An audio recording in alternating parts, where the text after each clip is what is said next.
Patingin nga ako niyan, kuya. Morning, guys.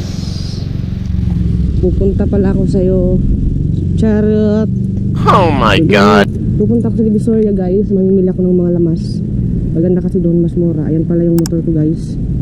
Walang magnanakaw niyan kasi nandun yung police station. And guys, pasikat na si Haring Araw. Tsaka mukhang umulan. Basa yung ano, guys. So, tara, let's. Basta ang aking upuan, guys.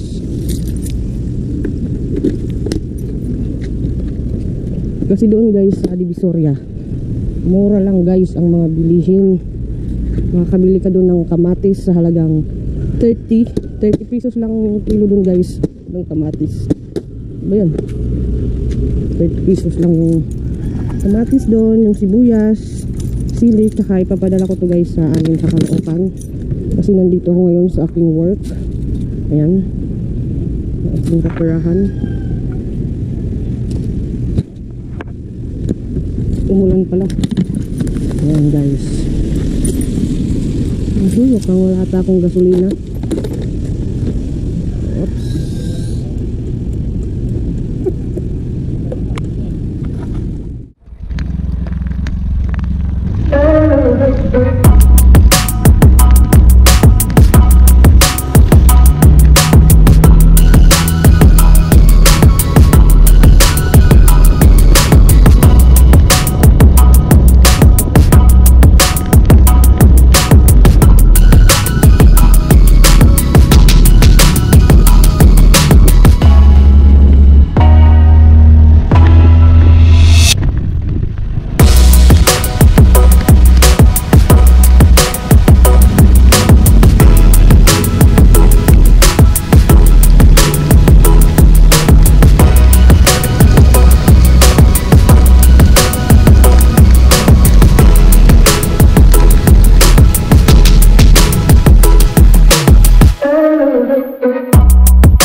Ayan ang binili ko lang, guys, kunting gulay lang, repolyo. Ang kilo ay nasa 30 pesos lang ang kilo, guys.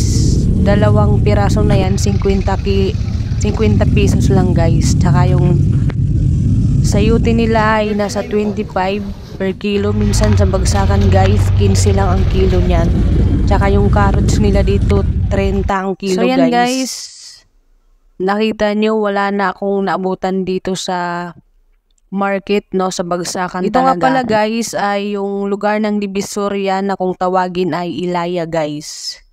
Dito yung talagang bagsakan ng mga gulay. Kung ikaw ay magtitinda ng mga gulay, nandito lahat, guys. Napakamura mong makukuha. Ibenta sa mga talipapa, napakalaki ng tubo nila, napakamahal. Samantala dito naman, guys, makakabili ka ng 1 kilo mong sibuyas sa halagang 100 plus, 1 kilo na yon. Kapag tiningi na sa talipapa, nasa 15 o 20 yung 1 piraso, guys. Kaya ako talaga namimili na lang dito. Minsan 1 balot ng pipino dito, guys, nakukuha ko lang ng 200. At habang pauwi ako, guys, gumiwang-giwang ang aking pakiramdam sa aking likurang bahagi ng aking gulong, sa aking motorsiklo, guys.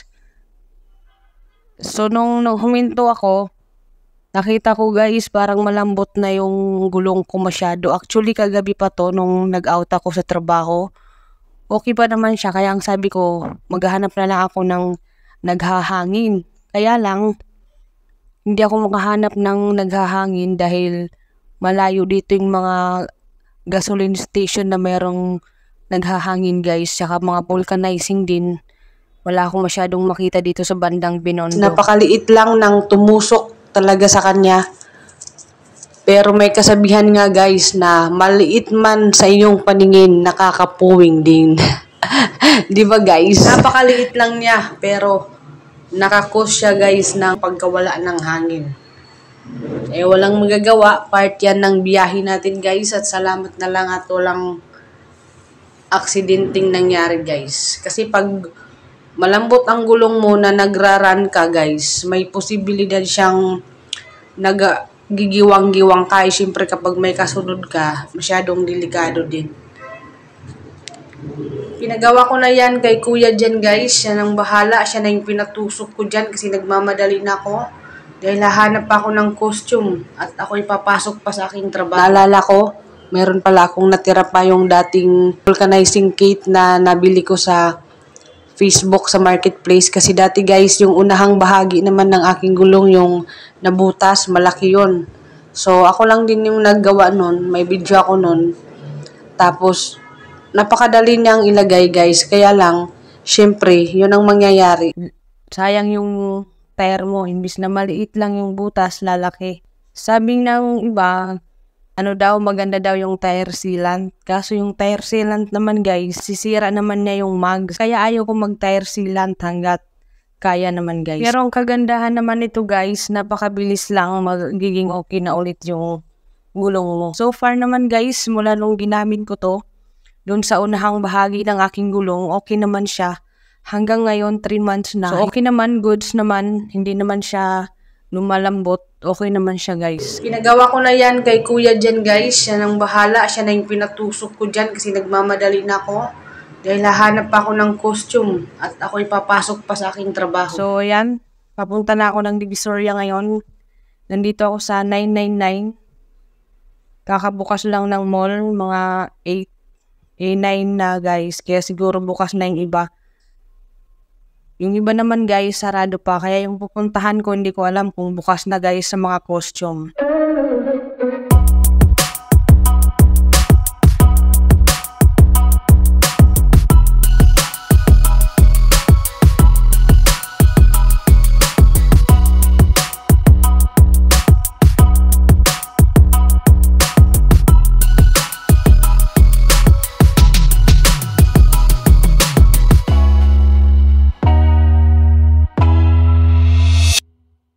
Wala akong nahanap dito guys. Nagtanong ako sa guard na sa kabilang building. So yan na nga, lumipat na ako dito sa kabilang building. At napakahirap hanapin guys. Mayroon naman sila doon. Kaya lang si ate ayan, mahirap mag-entertain. At saka yung ibag dito guys, kailangan mo siyang ipagawa. Ito yung bilihan ng mga panggawa ng mga gown, mga tila. O ng kung ano-ano pa guys dito sa bandang ground floor ng 999 sa building 2. Mula building 2 ng 999, lumipat naman ako dito sa 168. Naalala ko dati may nakita ako doon na mga gown. Nandun yung mga costume. Yun na nga guys, nandito na ako sa 168. Akyat tayo sa 4th floor. So ayan, nasa 4th floor na tayo. Ang gaganda guys ng mga gown dito. Mga wedding gown, mga suit. Napaka-affordable ng mga to guys. Napakagaganda. Kung nagbabalak kayo magpakasal dyan, o di kaya sa birthday dibo, or magninang guys, napakamadami nyong pagpipilian dito na design at napaka sulit guys. Meron dito gown na nasa 10K lang guys, 15K. Sobrang napakaganda na niya. Napakaganda na guys. Tsaka yung mga panlalaki dito na suit, napakaganda rin guys. Napakaganda tingnan, elegant, pero hindi ganun kamahal guys.